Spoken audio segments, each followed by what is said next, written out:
I'd like to introduce Julie Jones, who's from Aberdeen, who can tell from her accent, who's kindly given up her evening this evening to talk to us about exercise.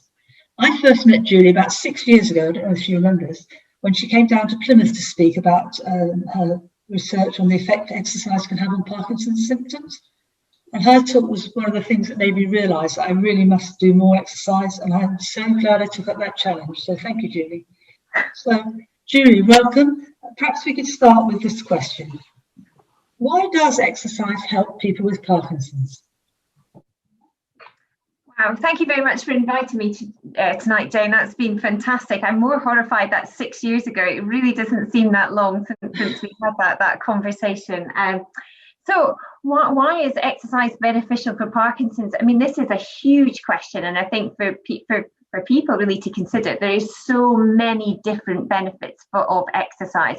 And I think probably one, if I can start very general, and I'll get more specific as we explore this topic this evening, is very much, physical activity has been shown to be beneficial for everybody. So not just people with Parkinson's, but it's got huge health and well-being benefits for all sectors of society. So as a given, generally, people feel much better when they're participating in physical activity and they increase their activity levels.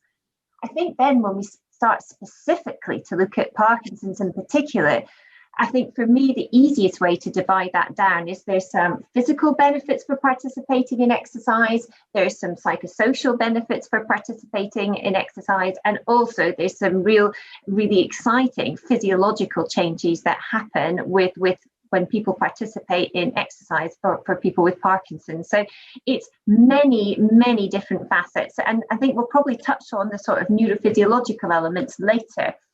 I suppose something I just wanted to quantify, and thank you, Jason, you've put some slides up there, is very much tonight's session was talking about exercise. And maybe this is something that we maybe could just discuss right from the outset, is the difference between physical activity and exercise in itself. And very much physical activity is an umbrella term, very much used as a sort of lifestyle, and very much people are encouraged to be physically active. And very much you can see on the slide that physical activity pertains to everyday activities such as walking, household chores and gardening.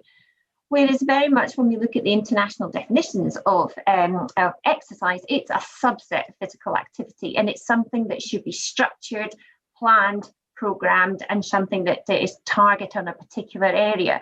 And therefore, exercise, although it fits within the umbrella of physical activity, is something quite specific and therefore needs to be targeted to meet the individual needs of people with Parkinson's.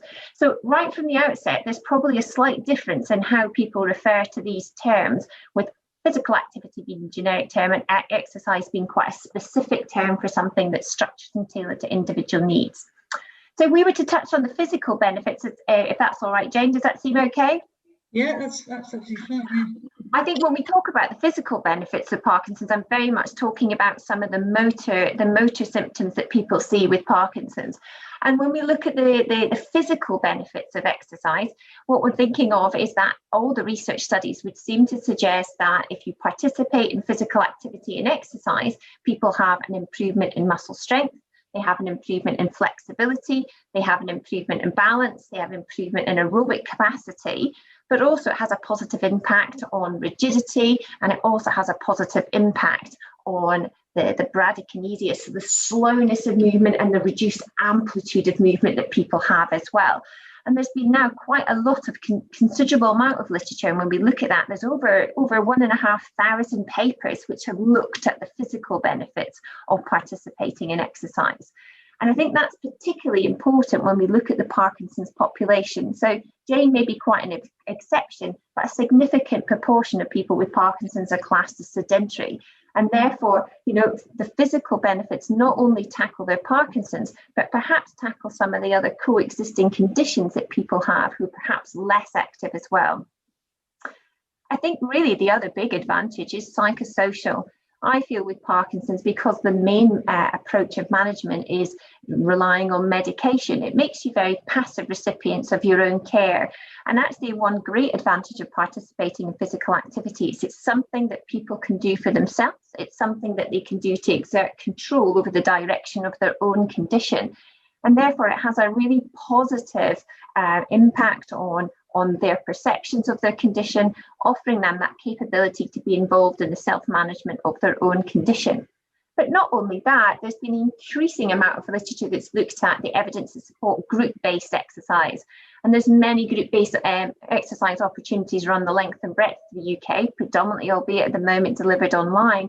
But that also allows that opportunity for the development of camaraderie, development of community and shared experience and learning from others. And that's really, really powerful experience for people with Parkinson's, to almost to share that and have that confidant with other people, and to really therefore have that healthy competition as a group of people working together. And I guess the other benefit is looking at some of the non-motor symptoms have also been shown to benefit with exercise. And I guess this is in a really emerging area, and there's been lots of recent studies and indeed some good quality randomized control trials that have looked at the positive impact of exercise on cognition, on improving levels of fatigue and improving quality of people's sleep patterns. And that has also been shown to be beneficial for people with Parkinson's as well.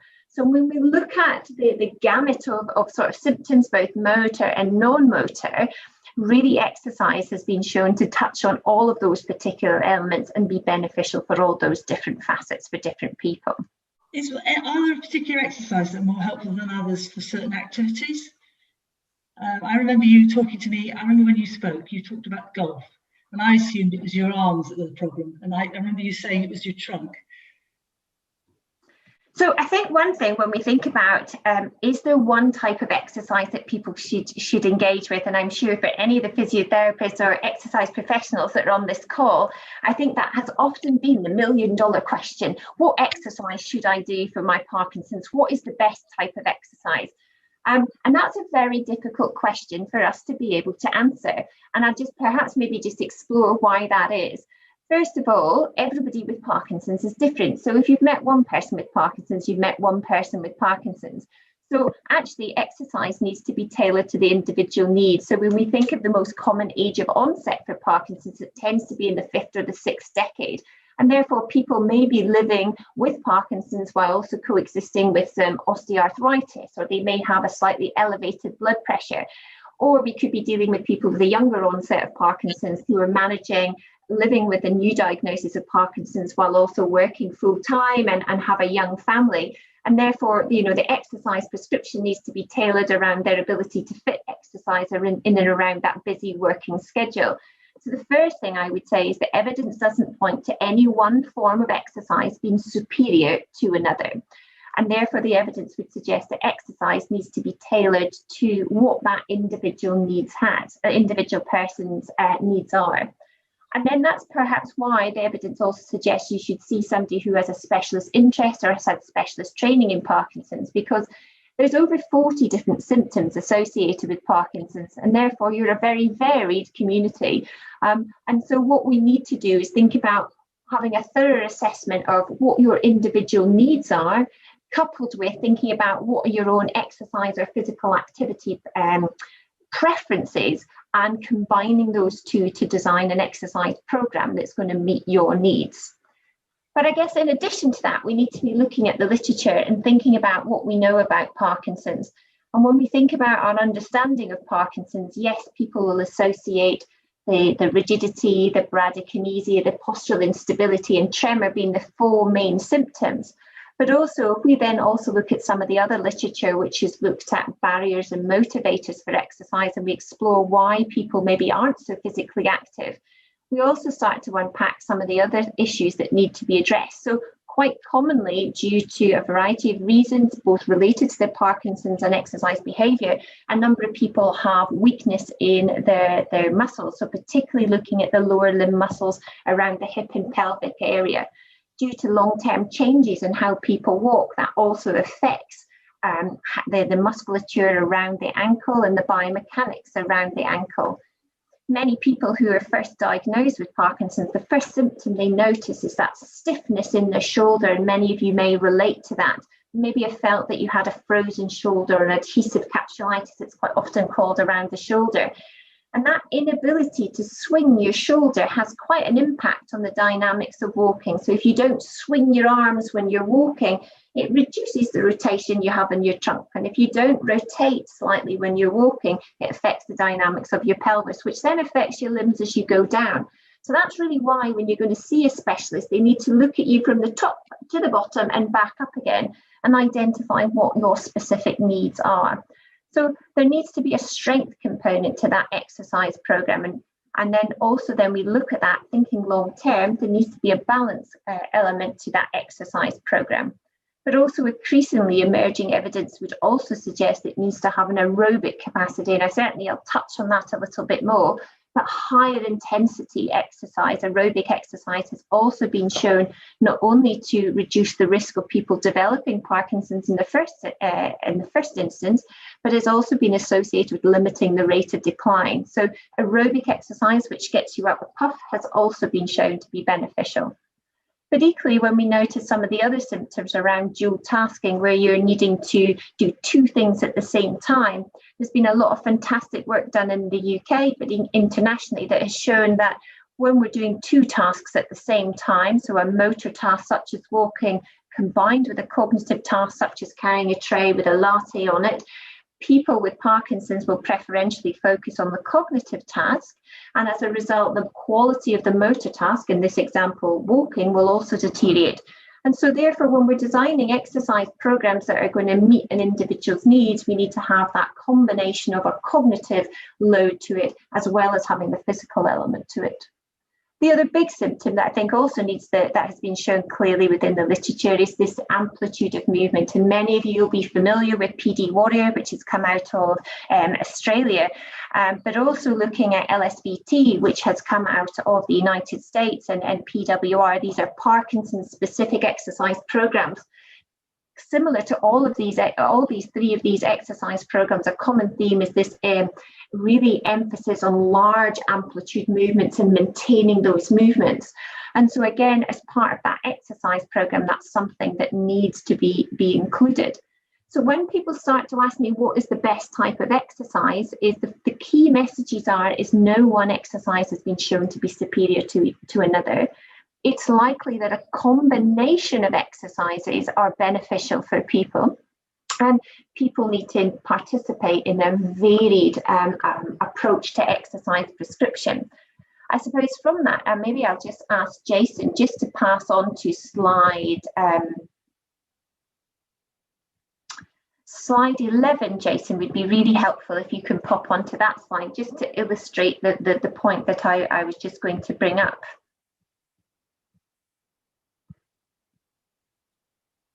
I'll just give Jason a moment. He's the man with the tech at the moment. And can't work out what those numbers are. Screens have covered the numbers, sorry. It's the one with the big circular diagram on it. The next slide, I think it'll be for you, Jason. So if we were to put that into perspective, what I was saying, very much when we look at the exercise framework, which is published on the Parkinson's UK website, or we look at this exercise wheel, which was developed by Banu Ramaswamy, what we can see here is when we're looking at the exercise is that it very much illustrates the varied approach that's needed towards exercise prescription. So if we were to think about strength and power, the current recommendations is we need to be doing strength exercises, so exercises against resistance, be it on a machine, using a band, using your own body weight, at least twice a week. We also need to be doing balance exercises between 1 and 3 times a week is the current recommendation. But also thinking about recognising the effects of rigidity, we need to be maintaining our flexibility with our exercise. So then participating in activities such as yoga and Pilates and Tai Chi have been shown to be particularly beneficial for that. But then also we've got exercises which focus on aerobic and endurance. And if you add all those up, the smart, beaver-eyed ones of you amongst the group will realise that actually we need to be participating in some form of structured exercise on a daily basis. So it advertises more and more the fact that you need to have this diverse approach. And if we're thinking, I'm a strong advocate of Pilates, and thinking of that as a particular exercise, it's very slow, controlled movement, holding your body in a good posture alignment. It's a fantastic exercise in Tai Chi, very similar, thinking of the poses and the breathing that's involved within Tai Chi. It is very, very beneficial for people with Parkinson's. But if we just think about that, you might think a lot of the postures that you're holding within Tai Chi are static. And although it may be very good for flexibility, perhaps you can see from that particular exercise, the benefits may not transfer into walking or gait or being able to improve aerobic endurance. So that gives you an idea about thinking about the types of exercises and the goals that you're wanting to achieve. So I suppose in answer to Jane's question, you need to participate in a varied approach to exercise, encompassing strength, flexibility, balance, and endurance-based exercise with some cognitive element and an amplitude training within that. And it's something that needs to be taken routinely within your normal working week, so that you're participating in enough exercise to address all those particular elements.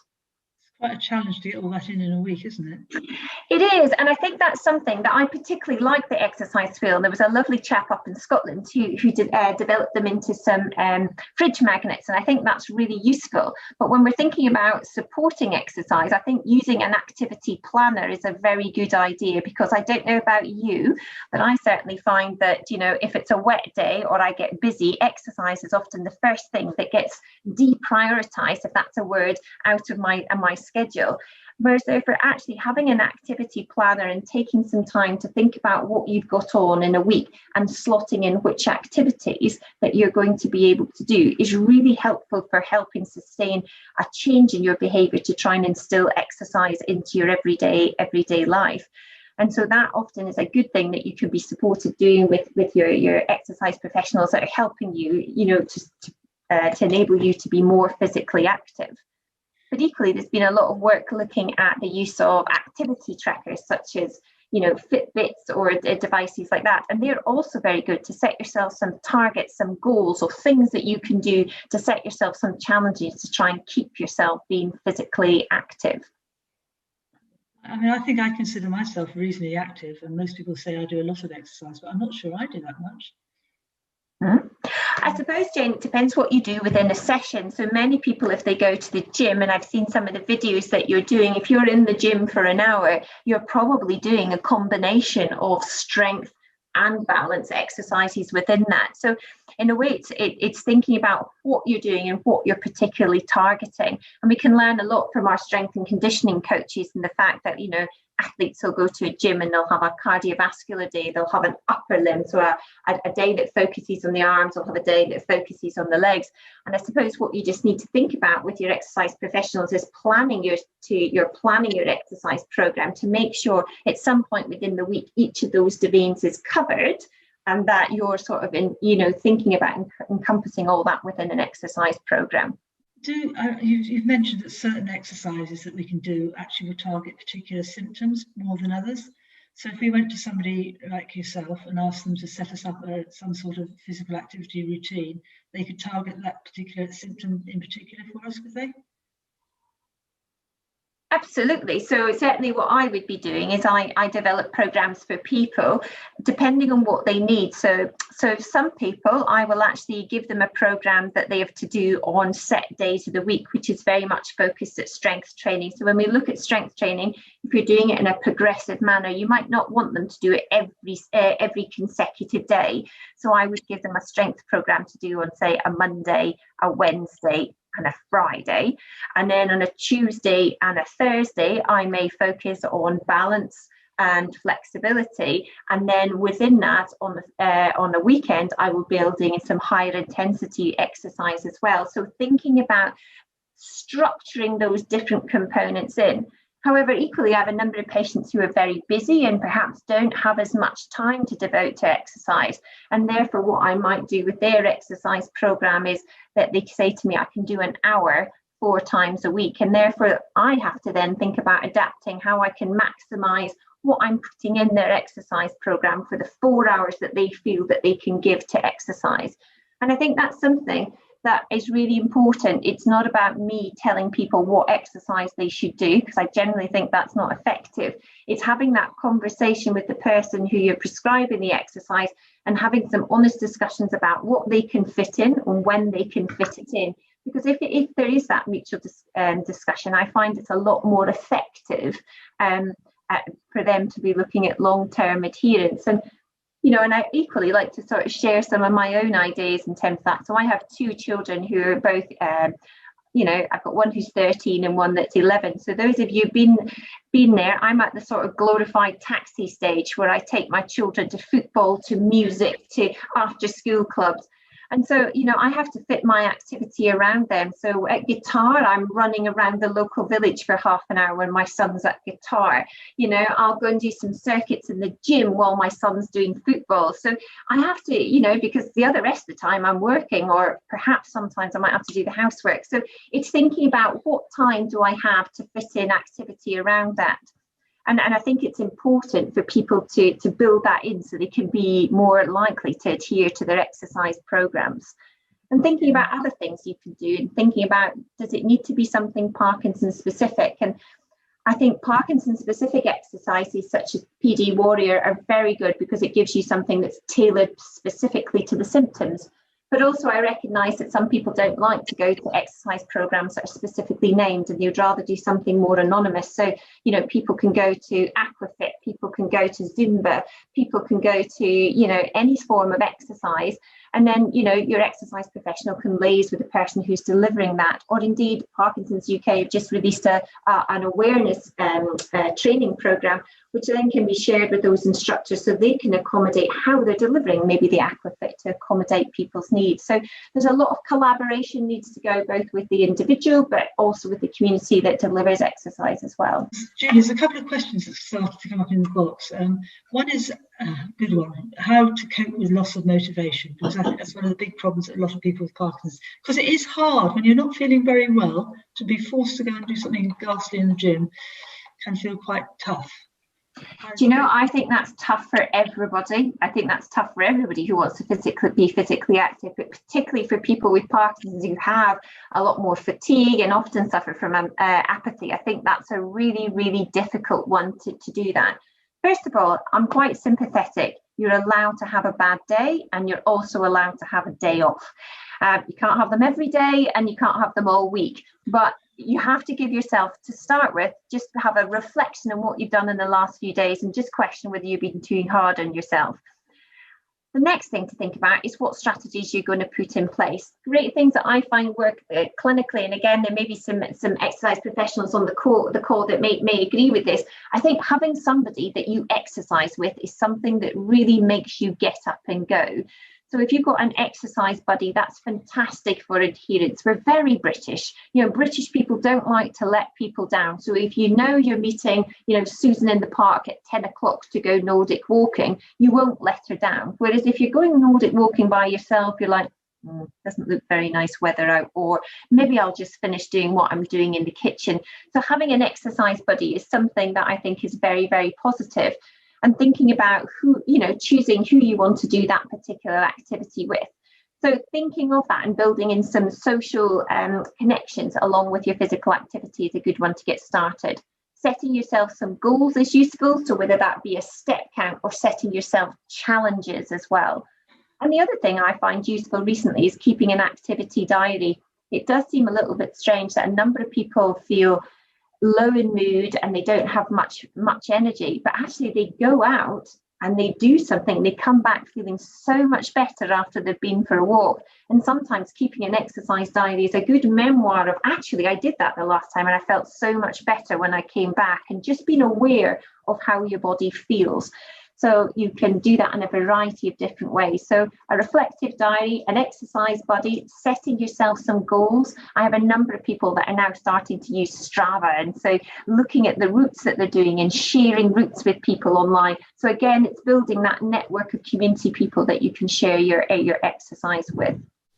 Yeah, well, I definitely take up on most of those. I do challenges, and I always book on a class because otherwise I'm absolutely useless at getting to anything. So that's fair enough.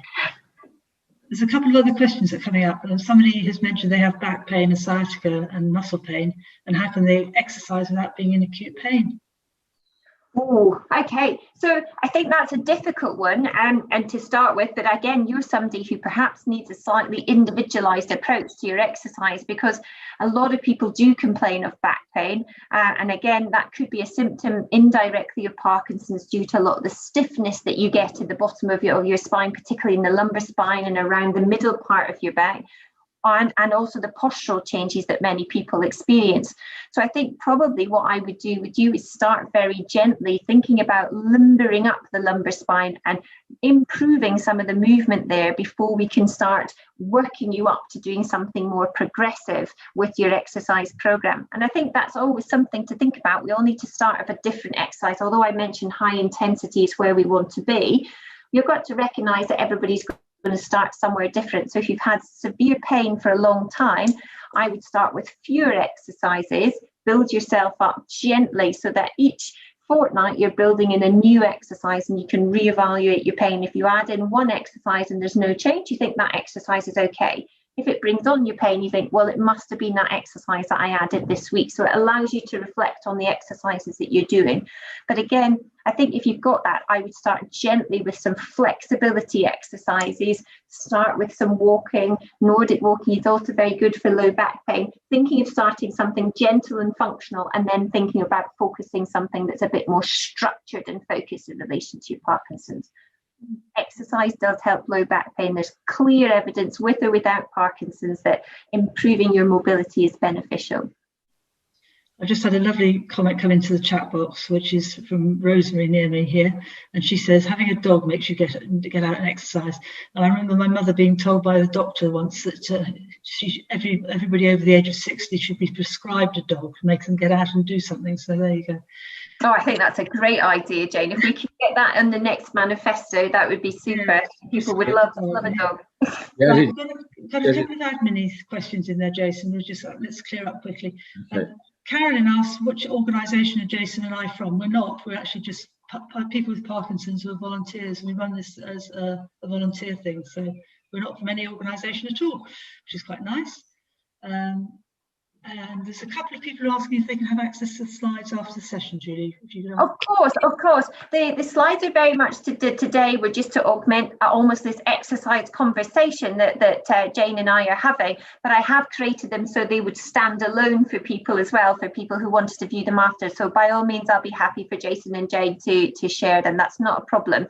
And also my contact details are on there if anybody wants to, who's been too shy, or if we don't address their questions tonight. I'm very happy to answer any questions that people might have afterwards.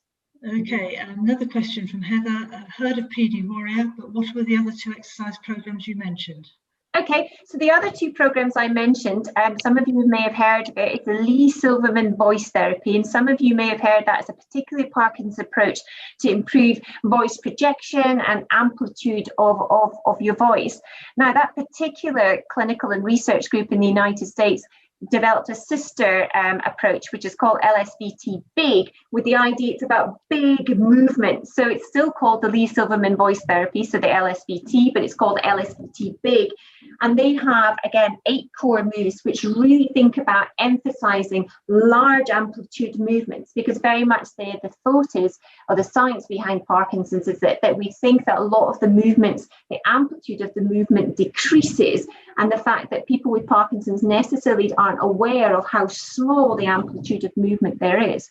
The problem, and the reason why amplitude is so important, when we're thinking about walking, we're normally moving, our arms and our legs are going in a similar motion. With a reduction in amplitude of movement, you lose that swing. So that's a primary symptom of Parkinson's. But equally, what happens with time is those muscles become shorter because we're not using the full range of movement. So we also get some muscle weakness, and we also get some muscle tightness. So that need to get that large amplitude of movement is really, really important. And it's very much stressed within the LSVT Big program. And again, making that concerted effort to get big movements is also in PD Warrior. The other month I mentioned very quickly, and you're right to pick me up on it, was PWR. So that's Parkinson's Wellness Recovery Program. And that has actually been developed by Becky Farley, who originally was part of the LSVT team. It's not commonly used here in the UK in its purest form, but it's certainly something through the hub, the Parkinson's Excellence Network Exercise Hub, what we've been looking and to COVID, we were looking at seeing about getting some training and development opportunities for exercise professionals here in the UK to bring that approach partly more into clinical practice here in the UK. Okay. Getting a couple of questions coming up about more about the scientific evidence of physical and high intensity exercise. So if we can take that in a minute, let's just a few comments that people have put in. Gary said he's done LSVT and it was completely changed his life, which is nice to hear. Sarah has said, who's a doctor, says she often wants to prescribe a dog. So that's good to hear as well. Rosemary said you could borrow a dog as well. Yeah, that's right. So a few people are offering to loan dogs, so that's okay. Is there a suggested time that when starting to change exercise or other things for it to become regular? Is this about 6 weeks? Do you have to do sort of 6 weeks to get yourself into the swing of it?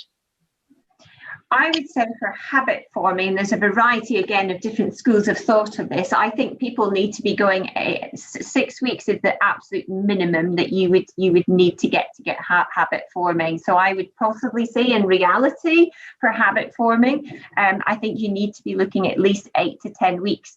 The other reason for that is when we look at how your body responds to exercise, so from a physiological or a cellular basis, if anybody was to start an exercise program today, physiologically, you wouldn't necessarily see huge improvements for anything less than 6 weeks. And of course, we think about the Parkinson's population and the predominant of that population being over the age of 60, you possibly find that that will take even longer. And therefore, for habit forming, I think we need to be looking at longer than 6 weeks. So just at that stage when people are starting to really feel the changes in how their muscles look, the benefit from a cardiovascular point of view is also, you start to notice it. So habit forming, I would say absolute minimum of 6 weeks, preferably the evidence would suggest somewhere between 10 and 12 weeks is an optimal duration.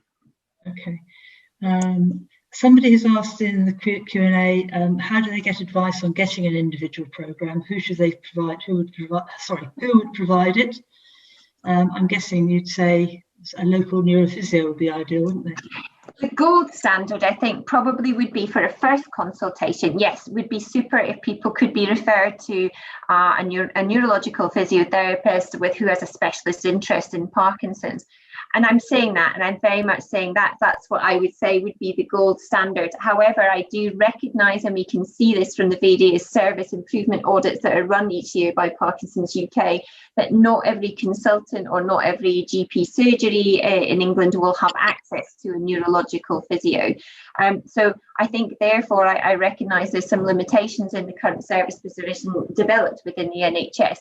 So, from that perspective, I think your first port of call would be to see a physiotherapist, and they hopefully would be able to signpost you to somebody who perhaps has more expertise in that particular area, or liaising with your Parkinson's nurse team, who also will have a better idea of who the Parkinson's specialists are local to your area. Also down in England, they're very mindful, thinking, even seeing some of the people who are on this call today, there is also a huge range of private physiotherapists, particularly working in the south of England and then into middle England, too, looking at who develop and deliver specialist services privately for people with Parkinson's, if that's an avenue that you're prepared to consider. Okay, another question is, have you come across Reach Your Peak? I think somebody from Reach Your Peak's actually on the call tonight. Yes, I've come across Reach Your Peak, and a huge shout out for Reach Your Peak. So for some of you who don't know, so this is Reach Your Peak, and Sally and Maria are based, I think I'm right in saying, in Wales. So they deliver an online Parkinson's specialist delivery of exercise for people with Parkinson's, and they were ahead of the curve, or as it would be, in the fact that they have always delivered this online, even before COVID.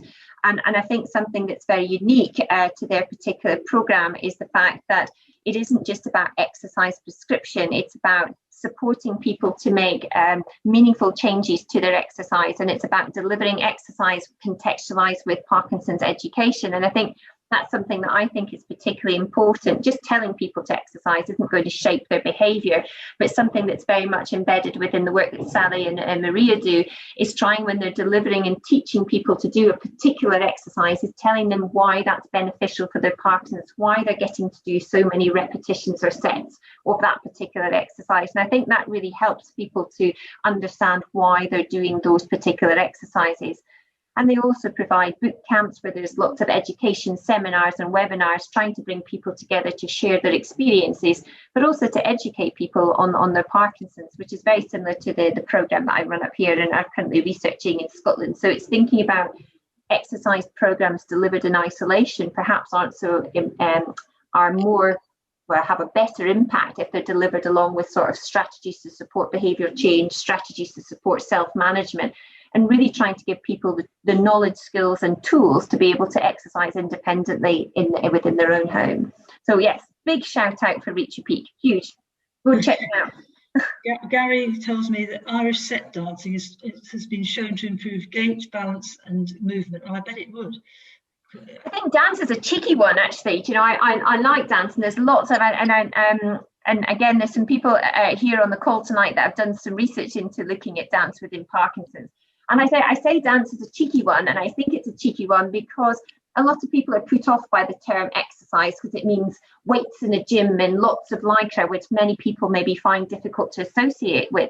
But dance is cheeky because I think it's more of a social exercise, but actually it gives you everything you need for Parkinson's, and even, you know, various different types of dancing. If you think about ballet, we're looking at composure, we're looking at slow movements, we're thinking about postural control, we're thinking about breathing. We're thinking about tango, we're thinking rapid changes of direction, we're thinking about poise, we're thinking about speed, rhythm, timing. And if we think about Irish set dancing, my goodness, we've got lots of movement, we've got lots of timing, we've got it's very high intensity aerobic exercise. So different types of exercises, they're cheeky exercise because you don't feel your exercise because it feels so social when you're doing it. So there's a lot of evidence looking at the benefits of dancing. And also the fact that even partner dancing, it has that social element. And again, I think if you can go exercising with a friend or your partner, that in itself, it motivates you and it feels more social. So a big, you know, and again, I think that's so important when I mentioned about exercise, there's not one type, it's got to be something that suits your preference. If you were a dancer, then go dancing. That might be your exercise of choice. I, however, have no sense of rhythm and I'm not a dancer, and putting me in something like a Zumba class where I had to dance or a salsa class is my worst nightmare. So again, it's thinking about what you enjoy and embracing it. I'm with you on that. Right, I think we ought to get on to talking a bit more about the evidence. There's a few questions about aerobic exercise. Is there any references to that? Is there research being done on the value of exercise in reducing and limiting the amount of drugs we have to take? There's lots of people actually asking the question about what evidence is actually now available? Why is it? What's happening that makes it improve or slow down Parkinson's? So high intensity exercise is something that's really come to the fore. Probably in the last sort of 5 to 10 years, it's really become an area of interest. And particularly for me as a physio, this is where I think exercise suddenly becomes really exciting and really is a big positive motivator. So we've known for a while that exercise is beneficial in terms of limiting the rate of decline. But actually what's emerging evidence predominantly started about in 2010 to sort of 2014, very much coming out of animal models to start with. They demonstrated that particularly that those who participated, so rodents which participated in high intensity exercise had a slower rate of decline of developing of the symptoms of Parkinson's than those who didn't participate in high intensity exercise. So it started to make them explore as to why this may be and what are the factors that perhaps are causing that. And that's very much why there's been a huge amount of evidence have emerged really in the last, as I said, 5 to 10 years, because what we're looking at is exercise has suddenly become probably the most positive avenue towards disease modification. So considering that medication has quite a short term and we haven't improved on sort of, you know, any medication that provides neurorestoration or neuroprotection, exercise has become very positive and very much perceived to be the beneficial factor. Jason, if I could just ask you to move on to the next slide, that would be super. Possibly in the other way. Yeah, that's fine. So why do we think this is actually working? So very much there, the neurophysiological benefits. So thinking of that, first of all, they think it may have improved people's symptoms, and the fact that drug effectiveness or efficacy is improved with high intensity exercise. If you're exercising at a high level, it increases your heart rate. And if you increase your heart rate, you have cardiovascular, that increases the blood flow to the brain. Increasing the blood flow to the brain brings far more oxygen, which is important for neuronal health. It brings glucose to that area, and it brings all the substances to the area that we need to promote an optimal environment to keep neurons living as long as possible and functioning as optimally as possible. So the first thing alone, just from exercising, is that you're by producing a more optimal environment to promote neuronal health. And that's important in Parkinson's, when we're aware that the primary cause of Parkinson's is where neurons are actually dying.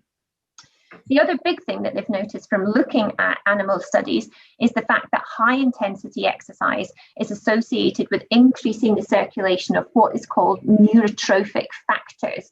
And some of you may have actually heard of. So if you just go into the next slide, Jason, as well. So really, neurotrophic factors are proteins within the system, and they're required to maintain neurons. They're there to promote survival, so the lifespan of a neuron. They're also there to help support maturation, so the growth of them, and also to support the number that are produced. And the key neurotrophic factors that we've seen that are associated with exercise is your BDNF and your GDNF. And you may have heard of those terms before, and the fact that there's been big research studies trying to increase the level of these substances within the brain, within Parkinson's. So BDNF is brain-derived neurotrophic factor, and GDNF is glial-derived neurotrophic factor. But also exercise has been shown to increase insulin-like growth factor, as well as vascular endothelial growth factor. So really what we're seeing with higher intensity exercise, these normally occurring growth factors are actually increased, which has been shown to promote and sustain neuronal health within people with Parkinson's. And I think from that point of view, there's a huge amount of emerging evidence suggesting that high intensity exercise is the most promising treatment for neurodegenerative conditions, in particularly Parkinson's.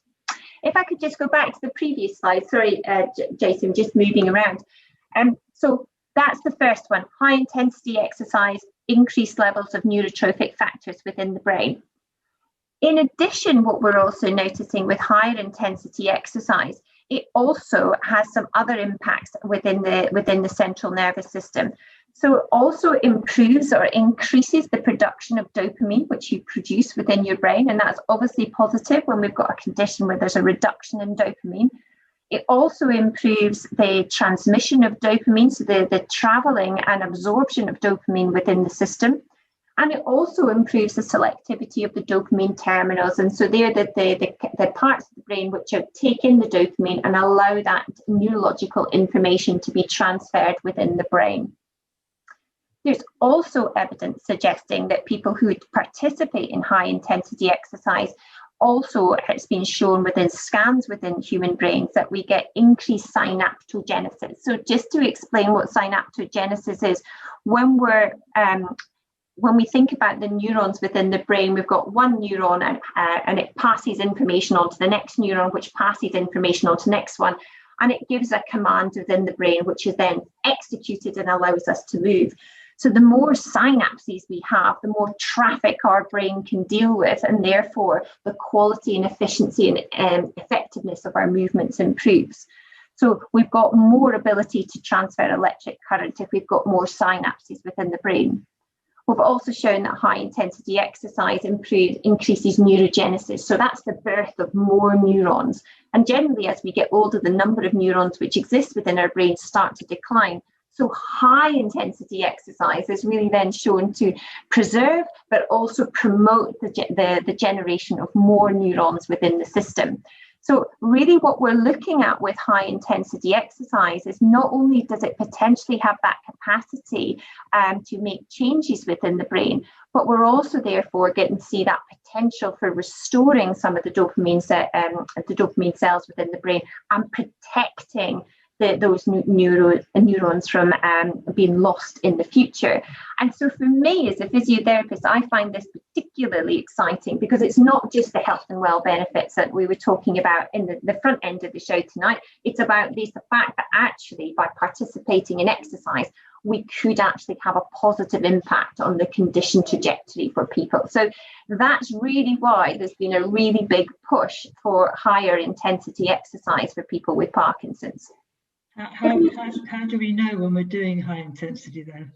Good question, Jane. You can attend a class that says it's high intensity, but you don't have to do it at high intensity, do you? Okay, so you're absolutely right. And maybe if you just move on to the next slide, and I'll just touch on that in a moment. There's been lots of evidence here, and I've just put some examples, and some of these are randomized controlled trials, some of these are systematic reviews where they've taken evidence from several studies and collected them together. Jason, if you just move on one slide. So what we start to learn is that a single bout of exercise is not superior. So we need to have a program. So it starts to tell us to improve these levels of neurotrophic factors. Just exercising once is not enough. So people need to participate in a program of exercise. So that's important. What also is important, these systematic reviews have also demonstrated, which is really exciting, is the fact that increased levels of BDNF, so a particular neurotrophic factors, has also correlated with improvements in the unified Parkinson's disease rating scale, particularly the motor subsection. So by raising these levels of neurotrophic factors, not only are we going to potentially get the neuroprotective element and the neurorestoration, but we're also improving people's symptoms. So you're getting three things for the price of one. So these systematic reviews are particularly exciting. If we move on to the next slide, I'll maybe just answer your question, Jane, that you're looking at. So what is moderate to high intensity exercise? So if you wear a particular gadget that measures heart rate, such as an activity tracker that I've got on here, very much at the moment, we're sort of thinking that moderate intensity should be somewhere between 60 and 65, or even up to 70% of your maximum heart rate. So many of us, kind of, if you're old school like me, maximum heart rate used to be 220 minus your age. Is a sort of guide. So you need to be working at 60 to 70% of that for moderate intensity exercise, whereas high intensity exercise is 75 to 85% of your maximal heart rate. Now, if you don't have a device, then I find an easier way to use that is using what's in the table here, which is your rate of perceived exertion, where you're scaling how tired you're feeling.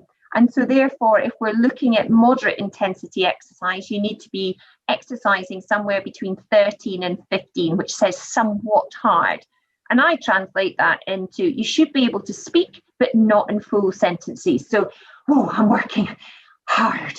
And so you should be out of puff, but still being able to speak. Whereas maximal intensity is really classed at anything above 15 on the RPE scale. And therefore, again, you need to be really working hard, and you might need to pause and then be able to speak. So you certainly in moderate to high intensity exercise should be getting a sweat on, you should be going pink, and you should be getting out of breath. What also the evidence would suggest to us is that we need to be engaging in higher intensity exercise 4 to 7 times a week. And also higher peak intensity exercise has been shown to be a better indicator of exercise than just the number of hours that you're doing. So what it is really suggesting to us when we're looking at the sort of neurophysiological changes associated with exercise, it's the frequency and the intensity which you're doing it are key important factors. And these tend, therefore, we need to be thinking about aerobic exercise that's really pushing us. And again, on the next slide, there's a particular study of interest that some of you may wish to read.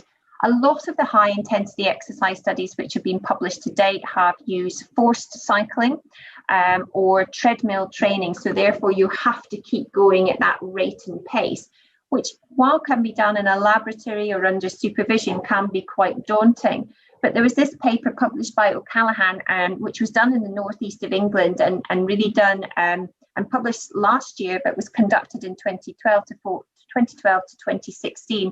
And interestingly here, they use more of a, what I would say is probably seen more clinically within physio, within leisure centre facilities, where they did high intensity circuit-based training.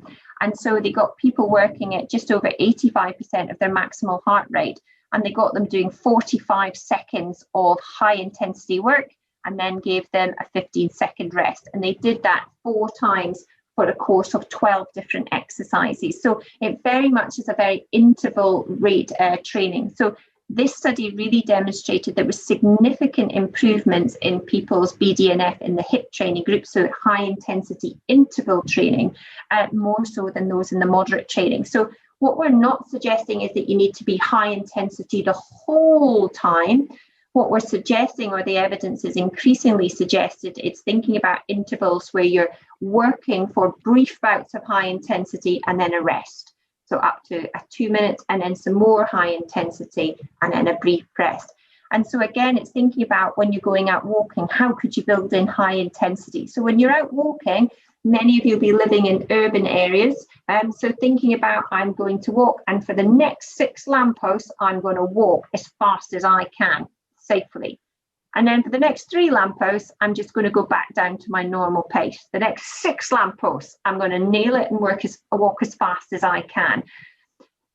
Again, if you want to increase the load, swing your arms faster. That again will increase the cardiac load. So you can introduce some sort of HIIT training into your normal dog walking experience for those of you who have dogs or have a dog on prescription.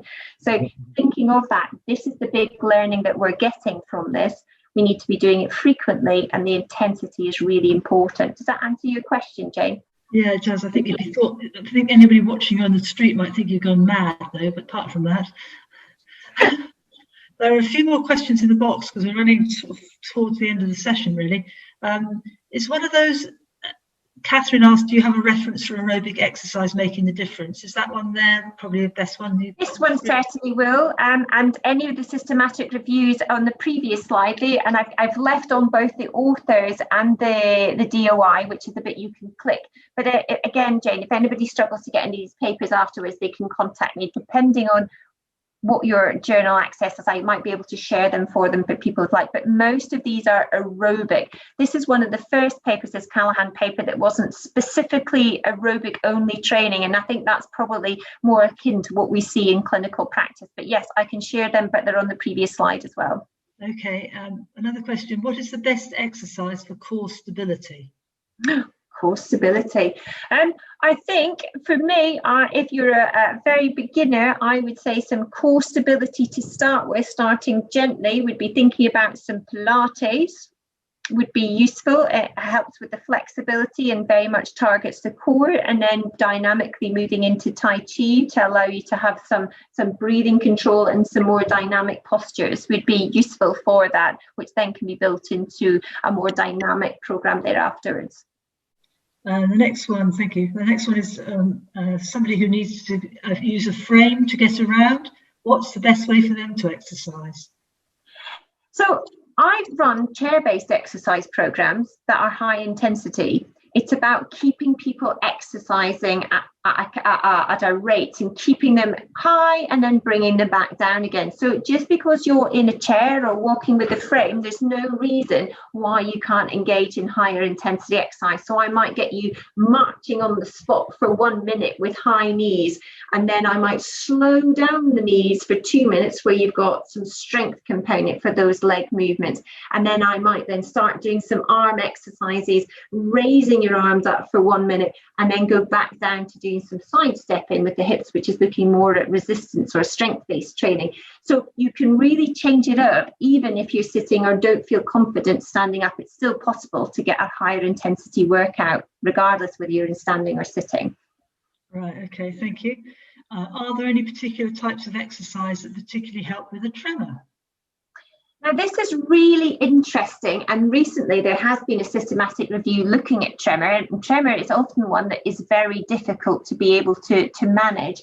But things you can do is thinking about exercises which involve a sort of rotational component in the upper limb. It helps with the rigidity, but also with the tremor. Also thinking about task focusing work can also be very beneficial. So think about aiming for a particular target. So thinking about the common one that's used in PD War, thinking about the overhead throw, which has power and gives you a target to aim from on the wall. So something, get a ball above your head, a softball, throw it. And that again, that power and the control and focusing your attention can help reduce the tremor. Also, weight bearing exercise, so particularly for people who have a lot of tremor in their hand, thinking about if you can get down on all fours in that sort of position, and weight bearing through your hand can also help reduce the tremor symptoms that people have. And when you're down there's lots of Pilates-based exercises you can do for your core when you're there. I'm glad you've explained why when you throw the ball at the wall. I never understood what that was for, so now I know. Oh, it's for power, real power and speed, but also does help with your tremor. And if they're cheeky, they'll fit in a lunge with it at the same time. Jill asks, why can I run when I can't walk? Simple answer to that. When you're running, you're thinking about it and you're concentrating. When you're walking, you're not concentrating. It's because thinking about the function of the basal ganglia is where all the well-learned movement patterns are stored, so you learn how to walk. And when we walk, none of us really think about, I'm putting my right foot down and my left foot down. As soon as you increase the rate and pace, you're using a different part. You're using the frontal cortex at the front of your brain, so it bypasses the basal ganglia and you do much better. And that's very similar to the theory behind auditory cueing. For those of you who use like a metronome and a beat, as soon as you have a beat, you're focusing on the beat and getting your arms and legs to move with the beat. So you're no longer using the basal ganglia, where those pathways are sometimes delayed or interrupted with Parkinson's. So it's the concentration in a different part of your brain that you're using. And I have one last question in the Q&A box. I can't believe it. We've answered 27 questions in there. Are there any research programs related to Parkinson's exercise that could be involved, that we could get involved with, which might also help with motivation? So, is there any, being in a research program, would it help someone get exercising? There is a number of exercise programs, and then this my own study, which is currently already underway, is certainly one piece of work, and Parkinson's UK have jointly funded my study along with the Chief Scientist Office. So yes, there is some studies undergoing. There hasn't been so many studies looking at exercise delivery in the UK so much in the last year and a half because of the pesky virus that's poking around at the moment. But increasingly, I think there's some studies coming along this way, which we're actually going to look at how exercise is delivered.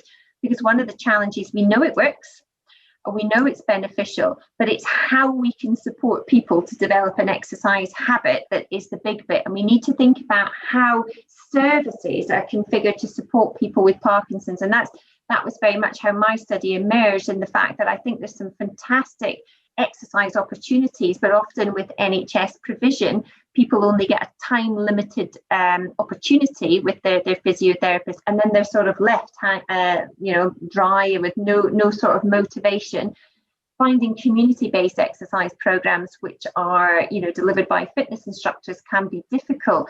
So again, I think what we need to be thinking at, certainly what we're working with the Excellence Network and the Exercise Hub, is thinking about how we can shape services so that we're supporting people to initiate an exercise habit, shape an exercise habit, and maintain that exercise habit. And I think that, to me, we need to get exercise to be part of everyday management, and get that to something that's mentioned in that first or second conversation that you have with your neurologist or your geriatrician, whoever you see for your Parkinson's.